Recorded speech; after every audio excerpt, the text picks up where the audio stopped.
Welcome to Shatterproof, the Autoglass Journey for Independence podcast. This week, part 2 of what it takes to be a winner and succeed in the AGR industry with guest host James Chapman of Richardson Glass Service, the 2023 XYG Autoglass Technician Competition Gold Medal winner.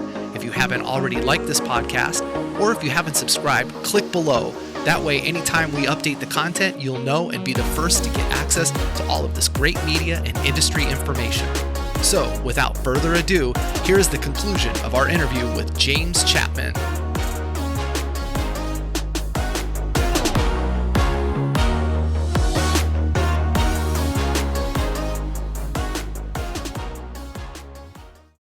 San Antonio. Oh my goodness. I came in. I changed a couple little things that I thought, because they never tell you what you did wrong or what you missed points on. You know your final points, but they don't tell you where you missed points, okay?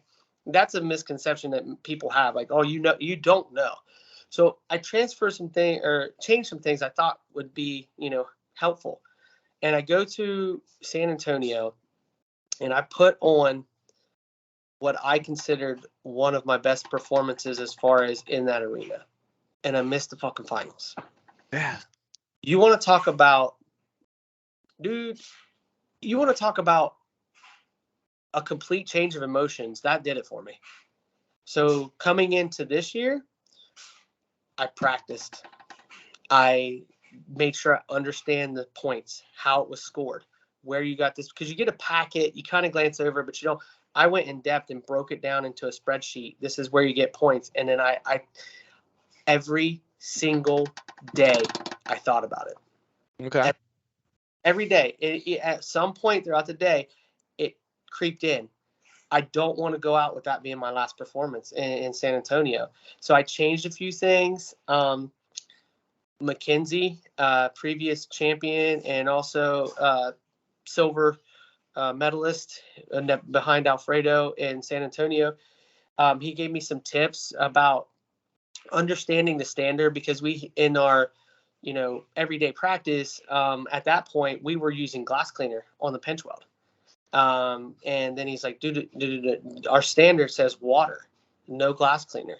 Even though our urethane manufacturer was telling us it was okay to do it like that, then I switched over to using water and dauber. And like, seriously, I mean, it was little things like that got me, oh, okay. So then I just made sure that I was able to perform the job while keeping a positive mindset. It sounds like there's a lot of mindset that you also changed too. Where you originally, when you're coming into this, you were in a funk, as you put it, and you were looking to like reinvigorate a couple things, probably your professional soul, your professional career, your talents and skills, and then also at the same time saying, maybe this will be a turning point. And then you had the ups and the downs of, going through that. We all came out of a funk. A lot of people came out of a funk from COVID, being locked down and whatnot. And then so you hit Orlando and you're like, all right, everything's going to be great. It was. You learned a lot. And then you hit San Antonio and it's like that proverbial brick wall just shows right back up. And I think a lot of people struggle with that. And I know you had mentioned, I hope I'm not giving anything away, but in your Put 'em on the Glass podcast coming up, one of your next segments is going to be like on mental health. And, that's such a big part of it, because whether you're a business person or a technician or a CSR or an accountant, the mental attitude, your team, you could be a 1-person team or you could be a 10-person team. And it's that, how do I show up, and So one thing I had to learn was, when you're in a situation where you're not feeling yourself or you're not feeling the greatest, you can't just tell yourself, get over it, okay? But what you can do is actions change thoughts, thoughts change feelings. So first you got to put a plan in action, which for me was compare myself to the best in the world. I mean, I've heard from Cody that everybody came from all over the world, and these were the guys that were the top in their area are doing this. And so it's like, I want to see where I match up. I felt like I was pretty good at my job, but like I said, I was in a funk. So my action was taking that leap of failure. Okay, like I could fail at this, but I want to see where I stand with these people. So that action changed my thought of, well, you didn't do terrible. You had some mistakes, but let's give this another run. Well, then that run turned into third place. Then that changed my feelings of, oh, dude, like, come on, man. Like, I started going 90s hip hop. I was just like, this is all great, like I was ready to buy an LL Cool J chain, and then San Antonio happened, and San Antonio kicked me off of my platform, and it bruised my ego, and it damaged my confidence. So then the next point was, okay, action. What can you change and put into action to change your thoughts? Practice. Figure out where the points are scored, how the judges score these things, judging by your packet. Then we made a spreadsheet, and then I had 2 times where we picked a vehicle. I was at random, but my safety coordinator, Gene Nichols, a lot of people in the industry know him. He's been in the industry forever with Guardian and different things. He was my judge. And then we had one of our my other coworkers, the VP of the company, was my proctor. And we did 2 full, and they gave me critical notes. Like they wrote down, hey, you missed this, or hey, you missed that. So that became my study sheet, so to say. So whenever I would be in between jobs or just sitting somewhere, I'd grab those and I'd start looking at them. And then I started practicing a script, so to say, not so much a script as like written down, but like a mode of how I'm going to approach my customer and how I'm going to approach my proctor with my wife. And she gave me very good feedback on, hey, slow how you talk down, because sometimes I get excited. And when I get excited, I start to mumble and I start to stumble over myself, and I'm not really clear. And if my proctor doesn't understand what I'm saying, they might mark something down that I did, but they didn't understand me. Sure. So that was my action, which then started changing my thoughts, which then started changing my feelings. And then that's when my mental health, I think I was in a good place mentally when the competition happened. I felt a little off all week, but I think that's because I was in a place where I felt comfortable, but I didn't want to get confident. And does that make any sense? Like I didn't want to get confident and get cocky, I guess. Right. But I did feel comfortable, but I was just kind of off a little bit with my feelings, because I want to make sure I carried myself with respect, because I respect all my competitors. These guys are my brothers and sisters, and it's a bond. Because if I beat somebody, I want to beat them heads up. I don't want to beat them because of a technicality, but I also want to show them that if you beat me, I love you for it, because then you put me on every single day. I'm going to get better. I want to be better so I can be in your presence. Well, yeah. So you don't want to take the social media chicken shit route out, where everybody's 225 buff, 0% body fat, and just ready to drop you on a dime because your insecurities are like all of a sudden like, oh, bro, you don't know, and you don't this, and no, I totally get it, and it also sounds like too that a big part of the mindset always comes into play with it. And a lot of people are always like, yeah, this is not what happens in real life. So for instance, like, you have a proctor, you have a judge, and you got these, and you did all this, and everything's tidily set up, and everybody goes, but that's not the way we work every day. And something I remind a lot of people is, but your mindset shouldn't change between what you're doing on a competition floor and what you're providing your customer and your company every day. And those two things should be identical. So if you show up with that attitude, and you show up with like, just like you switched, you didn't get in a funk, you didn't go back that way, and you said, how can I be better? How can I reach out to Mackenzie Kerbo and everybody else and get the notes? Because you wanted to learn to be better. Yes. I think a lot of people don't realize that, yes, what you do on the competition floor is what happens in real life, minus a few things that aren't true to life. Like, we don't throw a thunderstorm in through the convention center, and all of a sudden the weather changes, or it goes up, and then you got to realize. But I mean, there's a lot of things that I do in competition that I do in every day. Like you were talking about the social media thing. There's a couple things there. The one guy who was like, yeah, when I took third, he was like, and I wasn't on social media at this point yet. But he said, yeah, took third of who showed up. That's any fucking competition. Yeah. You took the place of who showed up, then show up, put up and shut up kind of thing.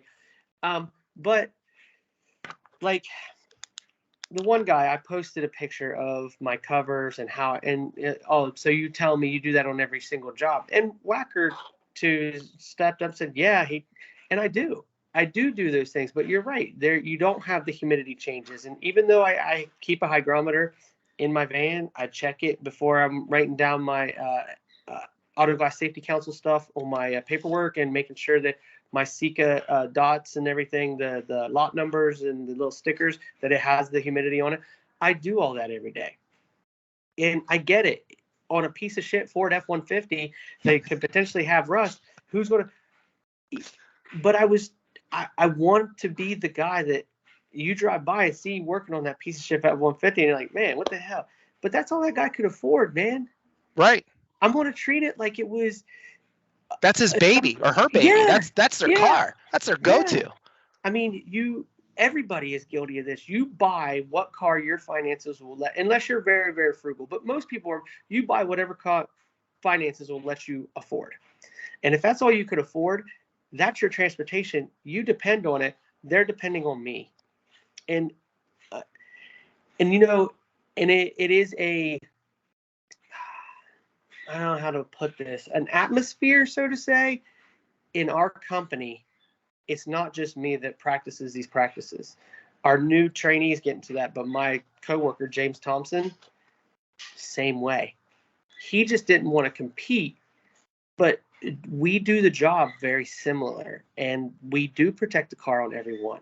We do put down flakes. We do sweep the floors. We do wash the windows. We do pretty much, other than the curveballs of pulling up and it's 110 degrees with 91% humidity, But James, I'm not getting paid to sweep up. I'm not getting paid for the materials to put down to protect the seats and the floorboards. And what are you doing that? I could hear it resonate because that people exactly. And, I have so many people that come up to me at these shows or when we travel around, and their first thing is, well, I'm not getting paid by the insurance company. And I have to say, well, wait a minute. Again, that mindset.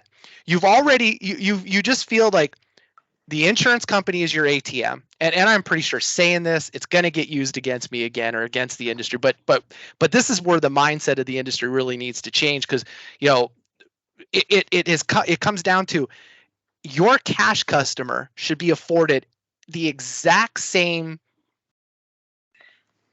how you treat your insurance customer. So if your insurance customer is, you don't feel that you can pay to have seat covers or the steering wheel covers or anything, but whoa. Moving blankets at Harbor Freight are $5.99. But who's good? But I'm not getting paid for that. Now I have to I know. I hear what you're saying. I buy my own tools, man. I buy my own tools. I hear it. Yeah, I totally get it. But the mindset is just, it's that where why should I buy mirror hangers with my company info on it? There's all these things. It's interesting to see what people are willing to spend and not. And at the same time, I still keep challenging people to say, well, wait a minute. How is this job not profitable? And do you know how to calculate profit first, or where they say, well, and this tends to be like veterans, maybe people that have been in the industry 10 years or more, where yes, 10 years ago you got paid differently or higher. And the economy in general, it's just not our industry, it's the economy has been going down this funnel where things get beat to lower prices while prices continue to rise. And it's a real struggle that the mindset, I think, is I know I experience it every day talking to shop managers or owners that just aren't rational with the business thing. Now they don't want to learn something new. Like you went out of your way to fill out spreadsheets to get people to help you judge and do these things. And at the same time, here are these tremendous industry resources that shops should be listening to, and people like you successful that, well, how does he do it? And then clone yourself. And it's the same thing. I'll say it out loud. How does Safelite do it? Glass shop owner should wake up every day and go, how does a Nova shop do it? How does a glass doctor do it? How do these bigger companies than me do it? And then how can I do it better? And if you're not at least on par with the way Safelite and Driven and these companies advertise and work, your position in the industry is going to be where it's at. It's going to stay or it's going to shrink. There's a lot of differences. One of my things is anybody who's had everybody's had a customer service experience where that person providing the service, and this is where Novus and Safelite and all these bigger ones are really good at it. They know how to market that special feeling you get when someone provides excellent service for you. Before their technician even gets there, that customer has had excellent service to that point. Unless there's like something weird with their CSR or something like that. And honestly, they're doing a really good job getting rid of their CSRs by a lot of online stuff. So the customer's feeling special because, well, they're going to come to me. And I've seen their commercials. They're going to take care of me. They're going to make me feel special. A meal always tastes better when you have a good waiter or waitress. Yep. Yeah, absolutely. And I think too, you hit it right on the nail on the head with that commercial of, there's the guy going, oh, look, here's your, I'm taking care of it. And oh, thank you very much. Oh, and as kumbaya as that is what is in the mindset. And also that ease and accessibility. And there's so many shops that I keep telling, well, install this on your website. And it's the best $100 a month you will spend. Well, it's not going to pick the right part, and the customer's going to think it's the wrong price. And like, this isn't about what's right and wrong with the price it's the fact that you didn't have to answer the phone. You allowed them to give you their vehicle information and who they are, and it dropped into your inbox or into your point of sale system, and voila, now you get to call the customer and go, you know what, it's not this price, it's this is the windshield you have in your car, or X, because now you get to show how you're an expert at it. Oh, we're going to have to calibrate this, and this is what it's going to take, and you know what, we're going to work with you, and give them that let me hug you kind of feeling right there. Yeah, we got your best interest at heart. Exactly. Just so that customers they want that comfortable of, this guy I can go have a beer with afterwards, and he's going to take care of me because he's my friend. Yep. Well, so kind of speaking of that, like I kind of like jumped right into the industry part of our conversation today, but what do you think is the biggest issue that the industry faces today with independence and not even independence? I mean, we see the Driven has bought up all these shops, and all these variant shops, from the out the door $100 windshield to, an established Southern California with a TPA built in. Overall, though, what do you think the biggest thing that's holding our industry back or holding independence back is? The plateau mindset. They're not willing to bust through plateaus. And I'm taking it from a technician standpoint because that's where I'm at. And I have battled through that. You hit a plateau of, this is where I am, this is what I can do, and I'm really good at what I can do, but that's it. I'm not going to go any further. I'm not going to sweep their floors. I'm not going to provide excellent customer service because, like you said, it doesn't pay. But it's a plateau. You have plateaued. And anybody who has done any kind of, not even competing, but just been in a spot, weight loss, or hitting a weight goal on your bench press, or you're running a mile and you want to drop it down. When you hit that plateau, that feeling of, well, this is good enough. This is good enough. That this is good enough mindset to not progress, and the lack of accountability to progress, I think, in my opinion, I am not an expert in that area. Okay, there are many people with a lot more, how to put this, intelligent thoughts on this. For me, where I'm at, it's that plateau mindset. This is good enough. And this that's why it tickles my heart when I'm at Auto Glass University, and I'll ask, are you new to the industry? Why are you here? And the ones that are saying, I decided I needed to come back and learn more because the tools have changed, the processes have changed, or I've been in the industry for 7, 8, 10 years, never had any formal training, decided it's time. And I'm just like, I wish more people would get that message from a technician standpoint. And it also, in some instances, some organizations send your CSR. Oh, The goal wouldn't be to have them actually go out and do this professionally, but to then understand, because there's a front office, and then there's the outer office, and then there's a back office. And front office always just go, I'll put back to back for James like this, and he's going to have these two, and not realizing the 10 times you've complained, don't do this. But now when you drop somebody in an area where they're not familiar with, and they get to learn and empathize with your side, just as go sit, technicians should go sit and watch and answer a couple calls on the front end.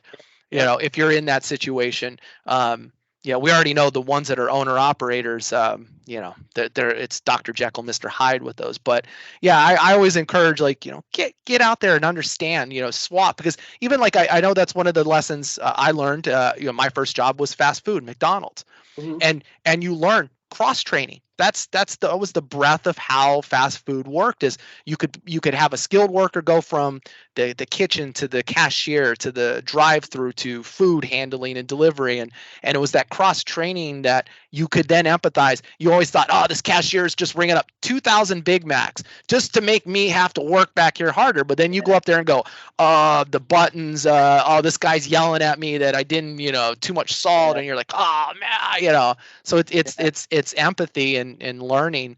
That's why I think Auto Glass University is a great place that you should be sending your techs, or if you're a tech, bite the bullet, take that week. If that's a week of your vacation, it's going to just be better for you professionally from a career standpoint, because it's a resume item as well.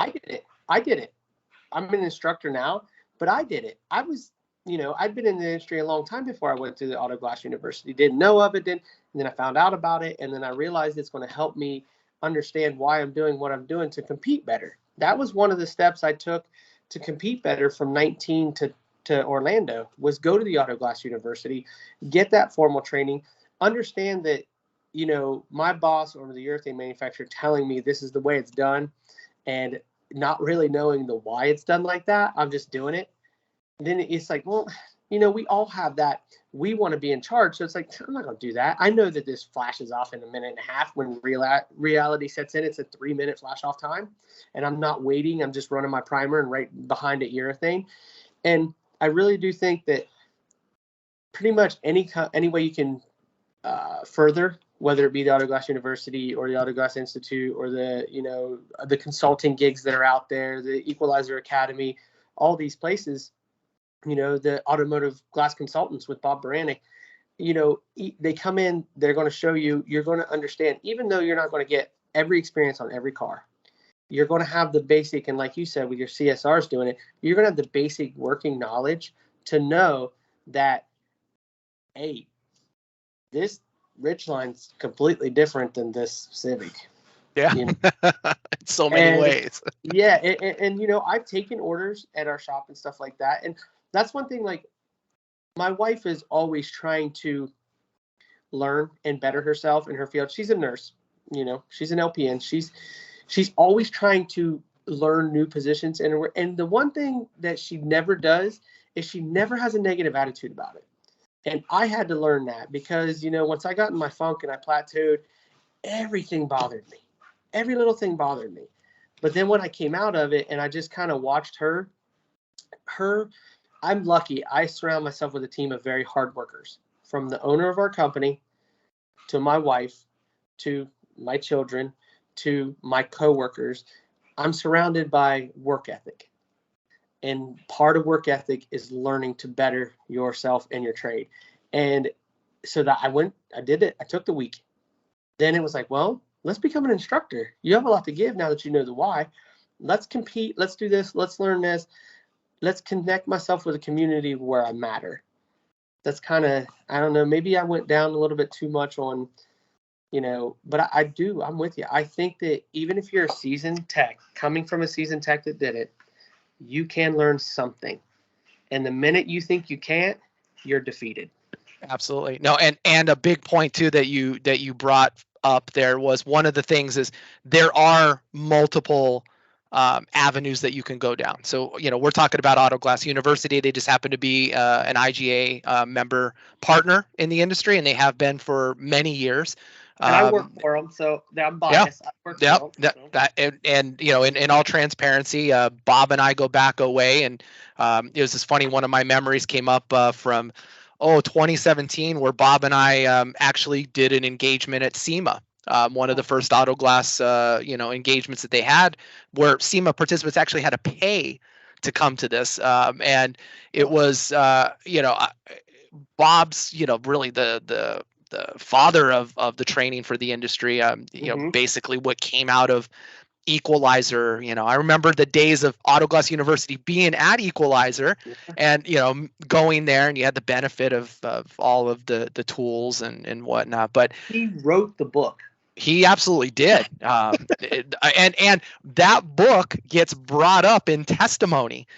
People will flash that and bring it up and say, this is the standard. And then, you look at it and go, yeah, but that's the first edition, guys. And, this was written in 2007 or 8. And the industry's changed from there. But that's cute, Mr. Insurance Company, that you want to use it. But, and at the same time, we mentioned Chris earlier, and if you can't get away and travel to North Carolina or Tennessee or wherever the traveling venues at, have qualified individuals like Chris come to you, or Jeff Wacker, or there's a lot of guys in the industry that will come to you. It would cost you a little bit more than if you were, but you get to be at home in your environment with your tools, your actual customers. They drive along, they teach you. That is also another investment. So you can't make excuses. It comes back to that mindset that I can't leave, I can't drop my business. Well, then do better. Bring the training to you and your team. Or, to your point, why don't glass shops in an area get along with one another?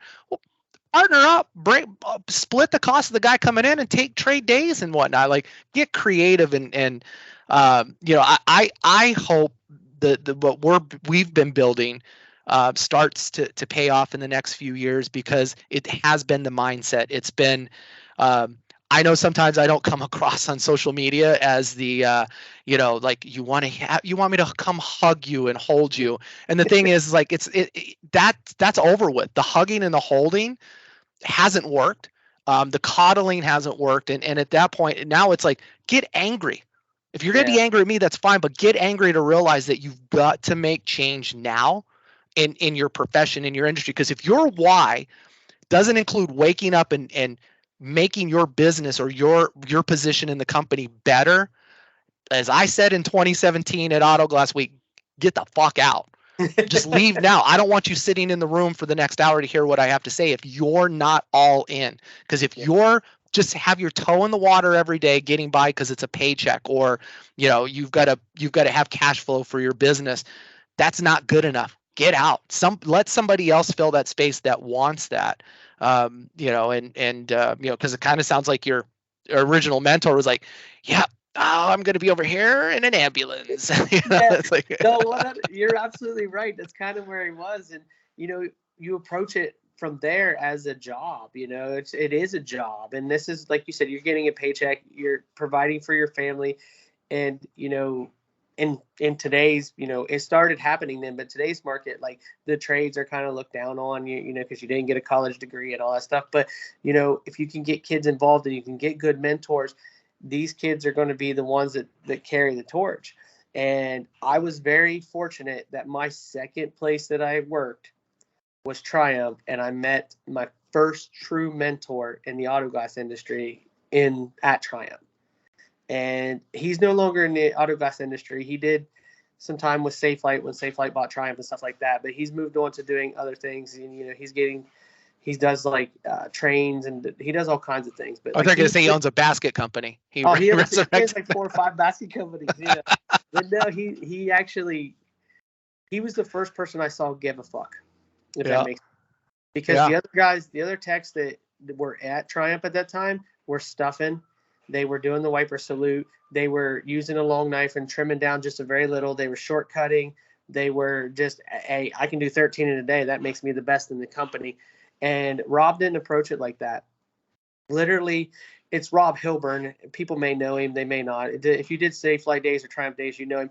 But he approached it as the cows have to come off. and this is why. And he was big in the NGA days, because that's when I first got certified, is when it was NGA. And he was one of the first people that pushed me to get certified. Not any kind of classes, but here's a book, study it, get certified. So he kind of pushed me that way. And like, he cared. He really did care. And it rubbed off on me, even though, him and I, we get along great now. But at that time, I was a punk kid, I was in my 20s. You can't tell me, kind of thing. And, we didn't really see eye to eye, but I respected and admired his passion for doing it right. And even though him and I didn't get along on a personal level, I still wanted to be like him. And it was hard to admit, but because I had the chip on my shoulder. But then once we got to work together later on in life and stuff, it's like, I truly value his friendship, because even like if I needed something today, I call him and like, yo, and he's like, yeah, I'll be there. What do you need? And I got lucky in that aspect. And a lot of people don't get that lucky when they come into the industry and they get that week of training, and it's like, hey, there you go. Well, that's why so many levels of our suppliers, the relationship that you need to forge with your adhesive rep and who you buy glass or supplies from. It's so cornerstone to develop that relationship, because that's who you should be calling, not going to social media going, look at me, and I'm making this about me right now. And you're like, no. You have a rep, their phone number, call them, talk to them, calm down. It's social media is great, but it's the bane, I think, of a lot of our existence professionally, because it's important to be there. So many people are there, and I know we've beat the education side of it. I do want to bring up the Auto Glass Safety Council and the AGR standard. Yes. Because I know that's something that I get a lot of questions on. Like, is it worth my investment as a shop? Should I participate? The first thing on participation, I always tell everybody, volunteer. If you have the time to show up, if you're already going to be at Auto Glass Week, or you want to be on a committee, maybe you don't go to Auto Glass Week, but you want to have a little vacation in January, February, when we have one of the biannual meetings, it's pick a committee and get involved. It's not easy. There's been a lot of us like on the standards committee, forever now. And it's a lot of hard work. I mean, you're in the calibration committee, right? Yeah. And our company holds spots on the education, the standards, and the it's education standards, and then I'm on the ADAS committee. Okay. That's mine is the ADAS, but I'm also the alternate for Gene. Okay. I'm his alternate. Okay, so is it worth it? Okay, I can't obviously tell people how to spend their money, but I've mentioned this in the past and on some different things. If you don't think that the Auto Glass Safety Council has done anything for our industry, your urethane manufacturers would not be held accountable if it wasn't for the Auto Glass Safety Council. They went to them and said, listen, we need a way that this needs to be done, and you need to be able to train to it. If you can't train to it, you're not accepted. You're not going to be part of our standard, which is the standard that holds them accountable. I hope that moving forward, that becomes the same kind of backbone we hold tool manufacturers to with the ADAS. They need to provide, in my opinion, and this is going to get me some flack, I believe, from some people, a better training program. Then do what the tablet says. Or, like, granted, you can't take away all troubleshooting. You can't take away, but these tool manufacturers, this is not you're releasing a hand tool with a little demo. This is how it's done. This is how you use a cold knife, or this is how you use a string tool. You are dealing with the computers of a vehicle. And if you're not trained to where it needs to be, you can do some serious damage to that vehicle and that person inside the vehicle. And I'm sorry, I feel they do a poor job of training right now. The tool manufacturers need to be held more accountable, because this stuff is expensive. And if you go and you need help, customer service is 4 hours on hold. You do get faster response on Facebook from people who are not being compensated to give you that answer. And it might be spelled out inside that, but sometimes the wording of it isn't quite super clear. And I know they do that on purpose because it's a CYA thing, but the training just isn't there. No. And the Fiberglass Safety Council, I believe, hopefully will do the same thing with them that they did with the urethane manufacturers. And we know that's going to be a long battle, and it's, you know, the super sad point is, you know, you're bringing up, it's the computer system that has these features that could be the difference between your life or someone else's life being saved, or lessening the severity of a collision or an accident. But you know, it's like, imagine going into surgery and your surgeon starts in and goes, man, I'm getting a code 14 on the machine. Anybody? Hold on. Let me just hand me my phone. I'm going to go to Facebook. Yeah. Anybody ever get a code 14 on the dialysis, Dumaflachi? And it's like, what?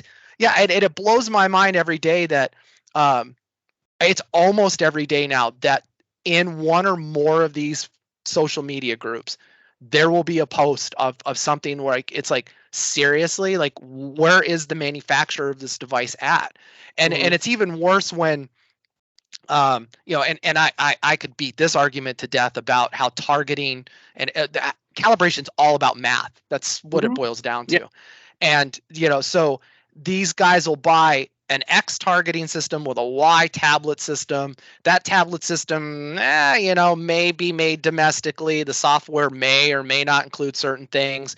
And then you've got other companies that have pay-per-service models, and they actually have support and technicians and access to real-time OEM stuff. And then you also ask the shop, well, do you have an ALLDATA account? Do you have, that's $1,000 a year. That's $300, whatever the cost is for any of these tools. But you're like, but that's where the OEM stuff's at. And they're like, well, nobody told me. Or I just wanted to get a calibration system cheap so that I could be part of this gold rush. Because a lot of what I see now with ADAS still, and it's shocking, is like this gold rush mentality. You had those that wanted to come, mine for gold, become rich, and then there's the people selling them tools. Oh, you're gonna need a pan that's this big, but you're gonna have to have this cool hat and these and then you're gonna have to have this sluice that does this. And people were buying crazy shit, not realizing they weren't panning gold very well, they weren't mining very well, and all they were doing was feeding money to other people that were taking advantage of the situation. And from time to time, I feel like I sit in some of these meetings or I have conversations with reps from these companies, and it's exactly that. They're just like, yeah, why upset this? We're here. And it works, part of the time.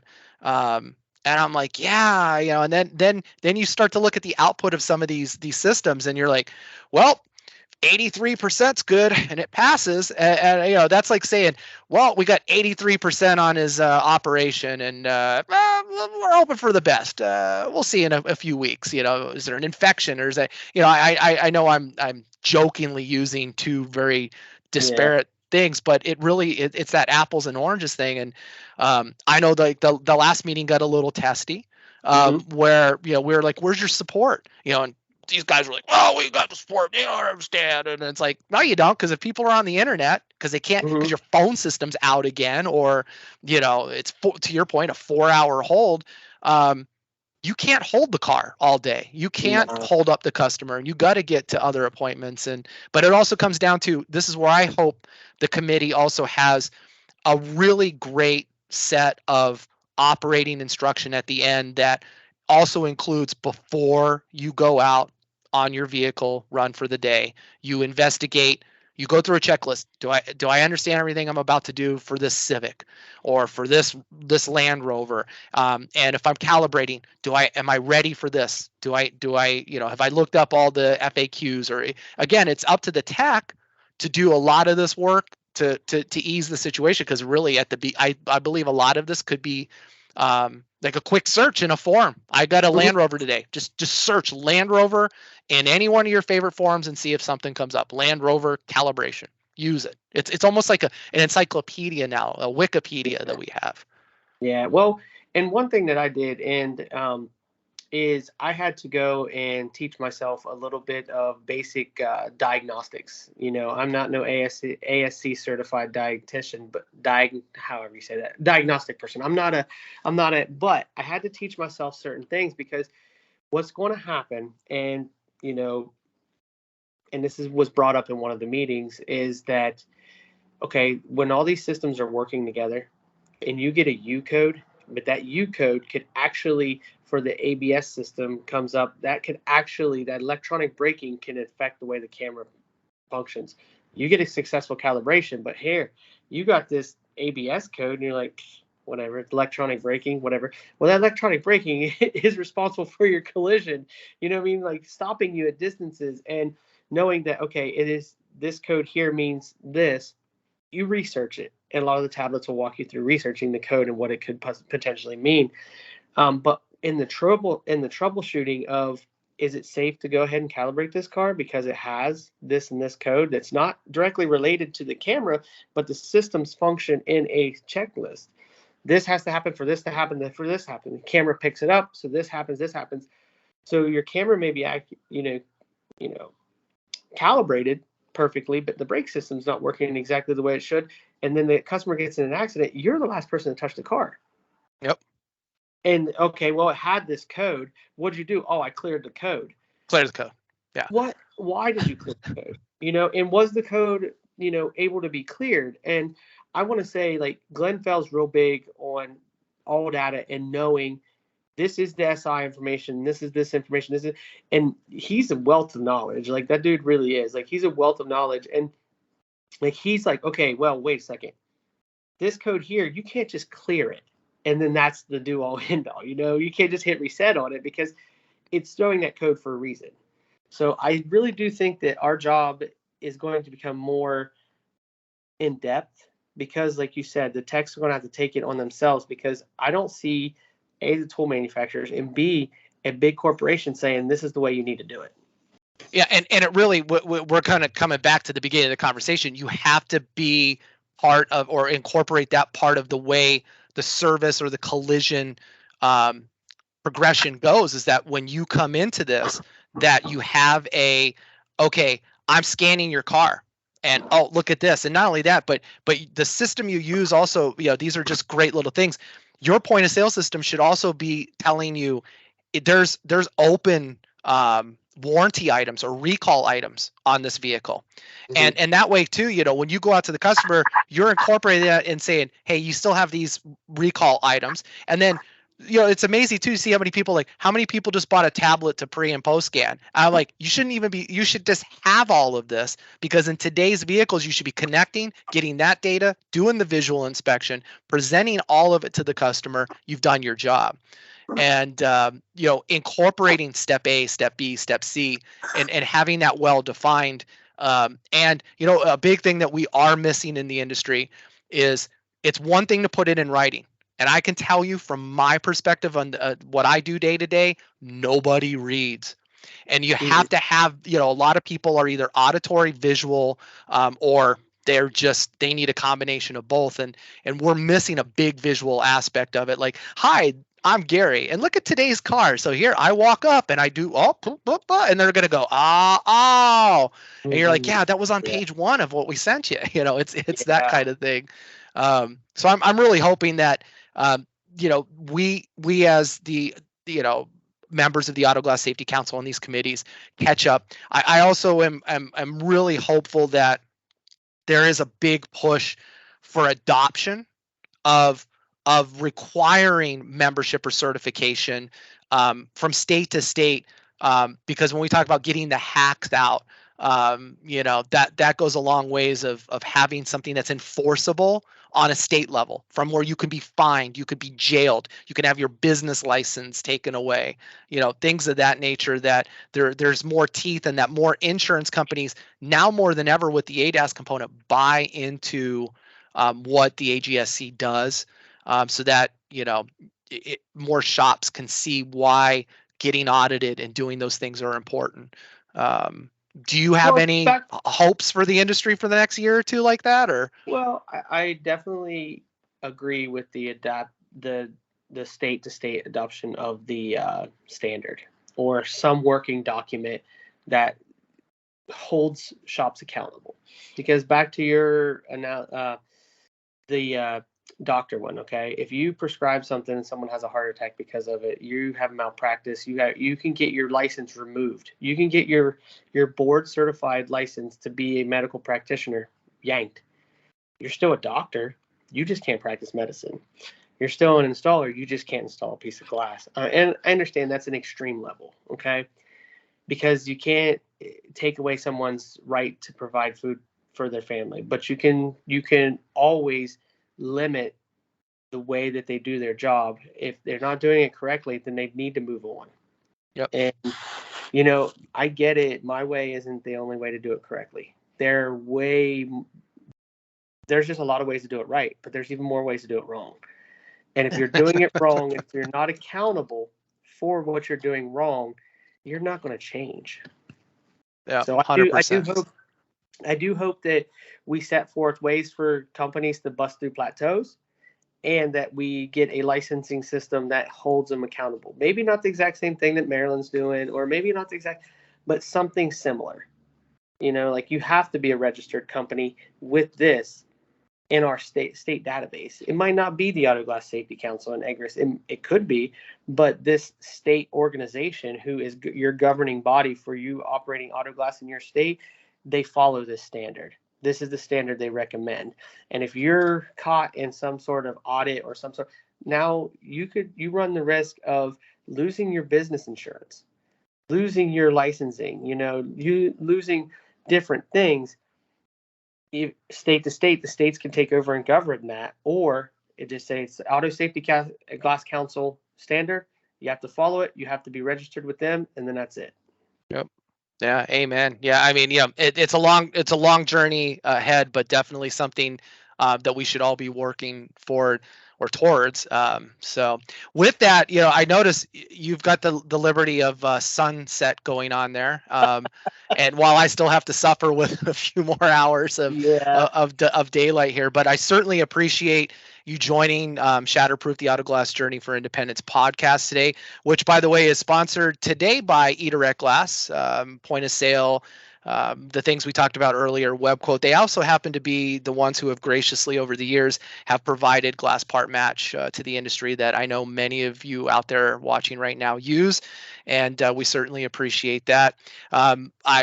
James, I appreciate your time. I know since placing and everything after that, everybody's wanting to get you on board and talk to you. I certainly appreciate everything that you've contributed and continue to contribute to the industry. And one more thing, what we got December coming up in North Carolina for Auto Glass University? Yes, the 4th through the 8th in December in North Carolina. Go register. The more people that register, the better chance for me to come out and be a helping hand, because Zuzu, he does a wonderful job handling that class and making sure everything. But once we get so many students, it's just too much for one guy. So if we get enough people, you could see myself or Aaron Bradford, who's a bronze medalist, and you could see us as a helping hand. We can be there for the hands-on to make sure that, you're getting the most for your money. And it's certainly not just December, by the way, everyone. You've got 2024 coming up, and the same thing applies. The more participants in class too, and also you get the lunch and learns, or dynamic companies come in. They're also training you on other aspects or giving you information. I know we like the IGA comes in on Thursdays. I'm always happy to be there. I'm looking forward to this one. I hope in person. I do have some medical stuff coming up next week, but it is my goal. It is my drive to recover and be there for that one 100%. Yeah. And then you got all of 2024, so definitely look to that. Information about things we discussed today will be down below in the comments area. Also, if you have any comments, feel free to comment here on this video on our YouTube channel or on Facebook /IGA.org. You can find us, just type in Independent Glass Association. I'm sure this will be plastered everywhere. Again, James, thank you for taking your time out this evening. I know it's about dinner time there. Any parting words before we close? So parting words. Obviously, I just want to thank you And I hope that your medical journey is a successful one, which it will be. You're a hardworking guy, and usually hard work, triumphs all. But just thank the whole industry that has, rallied behind me on this win. And, like, it means a lot to me to win this because I worked so hard for it, and just want to thank everybody that was involved. And, if you guys get a chance, check out my podcast. I mean, it's different than link this. below. We got the link below. Yeah, link below. It should be up on Apple soon too, but right now it's on Spotify.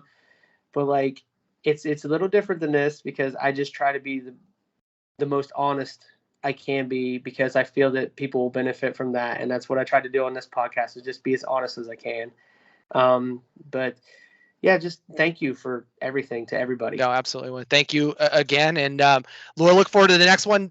This podcast is going to be split into probably 2 or 3 parts. So at least for the next 2 to 3 weeks, look forward to James every week. It'll be like James TV. Maybe we'll just briefly put that out there. And then coming towards the end of the month, we got 2 other series coming up about back office and our big release of our CSR training.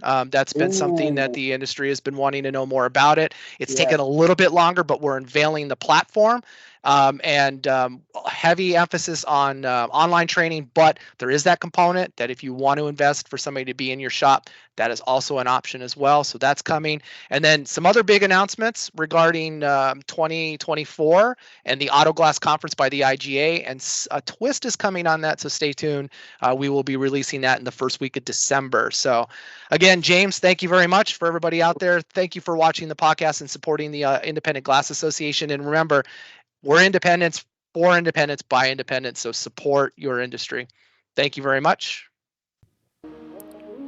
Thank you for tuning in to the conclusion of What It Takes to Be a Winner and Succeed in the AGR Industry with guest host James Chapman. You've been listening to Shatterproof, the Auto Glass Journey for Independence podcast, brought to you by the Independent Glass Association and me, your host, Gary Hart. Make sure that you subscribe and like this episode so that you can get notification of all of our updates and new podcasts. We also would like to thank our sponsors of this episode, eDirect Glass, who's also the maker of Glass Part Match, which is free to the industry, so get your free Glass Part Match account at www.iga.org/GPM. And Augie by AirPro, that amazing piece of forward-facing camera calibration technology that just sits right on your windshield. No bulky targets to set up, very easy and transportable. So check out the link below and learn more about Augie. Again, thank you for joining us, and remember to hit that subscribe button and like this video so the IGA can continue to put out quality content like this.